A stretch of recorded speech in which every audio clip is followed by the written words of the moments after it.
The Integrated Bar of the Philippines (IBP) yesterday slammed the Senate over its investigation of the alleged corruption committed by Vice President Jejomar Binay.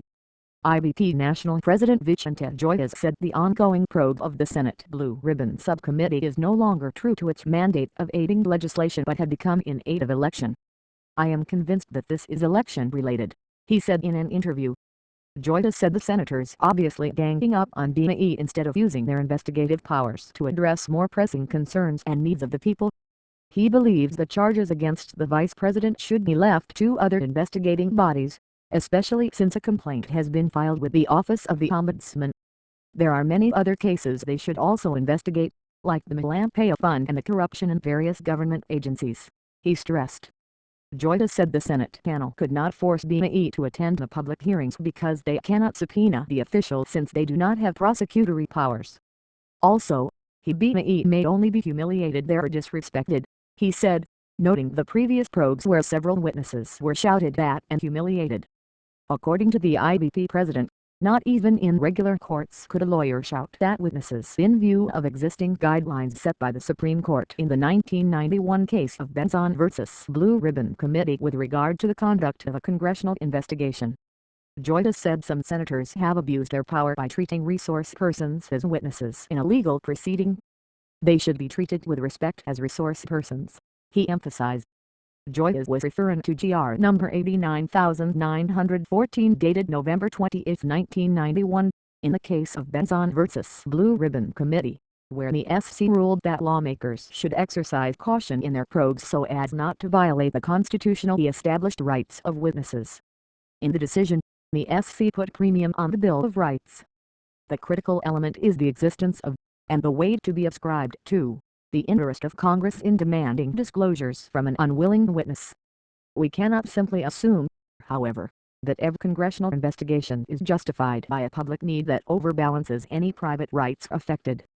To do so would be to abdicate the responsibility placed by the Constitution upon the judiciary to ensure that Congress does not unjustifiably encroach upon an individual's right to privacy nor abridge his liberty of speech, press, religion or assembly, ruled the SC.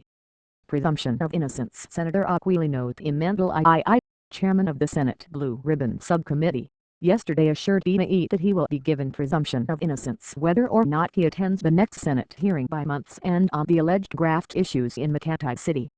Pimentel told Radio DZDB that the subcommittee would invite the vice president anew today to give him enough time to answer allegations of overpricing in the Makati City Hall building.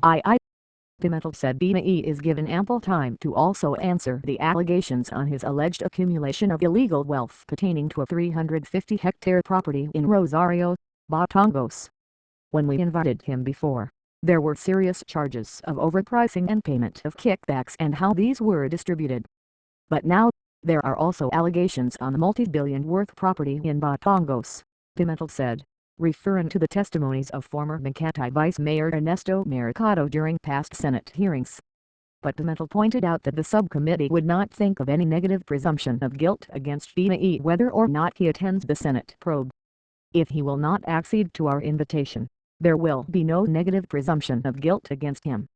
If he attends, then he is to be placed under oath, Pimentel said. Meanwhile, detained Senator Jingo E. Estrada came to Binay's defense after Justice Secretary Leila D. Lima announced that the Department of Justice DOJ through the National Bureau of Investigation NBI has started the probe against the vice president and his family.